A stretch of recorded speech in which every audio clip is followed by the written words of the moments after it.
Libertarians and individualists have a favorite phrase. They like to say, as long as you're not hurting anybody, you should be able to do whatever you want. Now, this mindset assumes, I think, that externalities are not real. We laugh at the SJWs, and I think rightly so, when they say, your right-wing speech is making me feel unsafe. I'm in an unsafe environment right now. But you know, in a way, they're right. Because if our ideas gain popularity, then their behavior becomes less socially acceptable. And if that pattern continues, then over time, either their behavior will become illegal, or they'll face social ostracism because of it. Now let's take an extreme example. I'm not advocating that this should be the case, but just imagine that you live in a world where no one will sell you food if you're openly transgendered. If you've cut off your genitalia or had a sex change. In such a world, what good is individualism?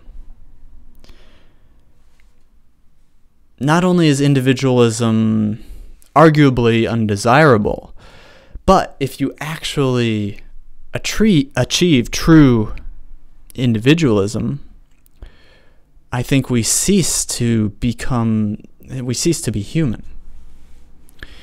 This leads me to the conclusion that individualism is really just a tool used by some groups to disarm other groups.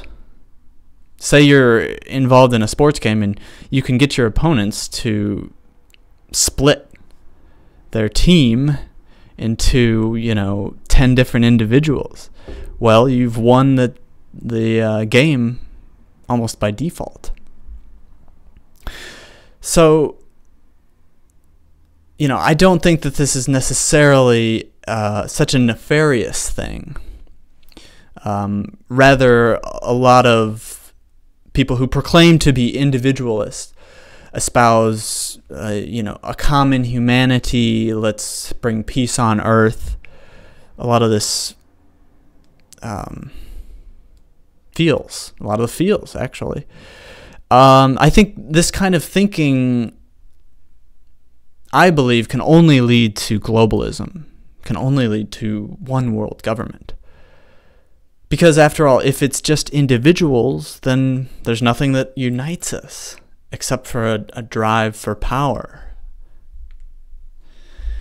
We end up competing to just build the biggest pyramid, essentially, all in service to this myth called individualism. So I don't think individualism exists. I think that there are various kinds of collectivism which exist along a spectrum. At one end of the spectrum is the pack mentality, and on the other end is the hive mentality. The hive exists to serve the queen. The queen is the hive. Whereas in a pack, the leader is chosen by ability, is selected by how fast, or, is the strongest person. And he serves the pack. Even the weakest among the pack can still survive. So, if you can isolate individual wolves in a pack, well, then they default to the hive mentality and they're not going to survive.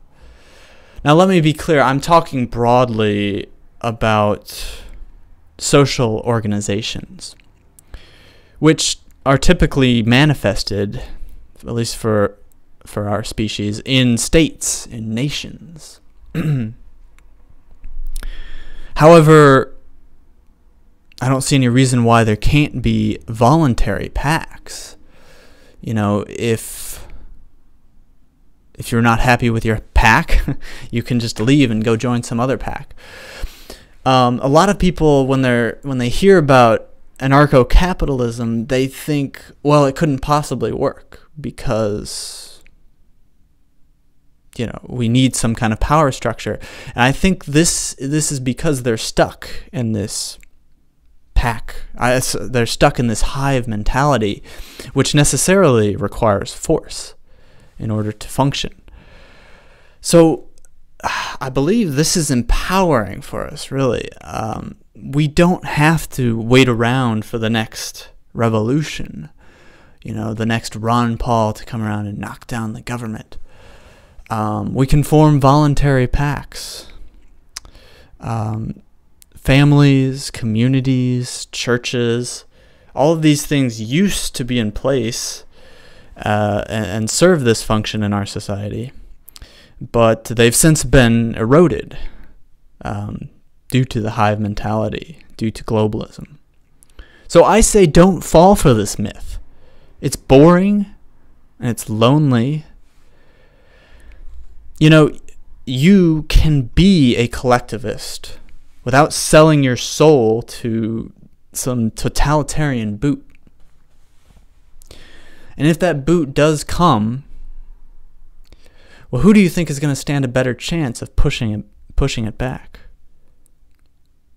An amalgam of voiceless individuals, or a collective, a determined brotherhood of like spirits and blood?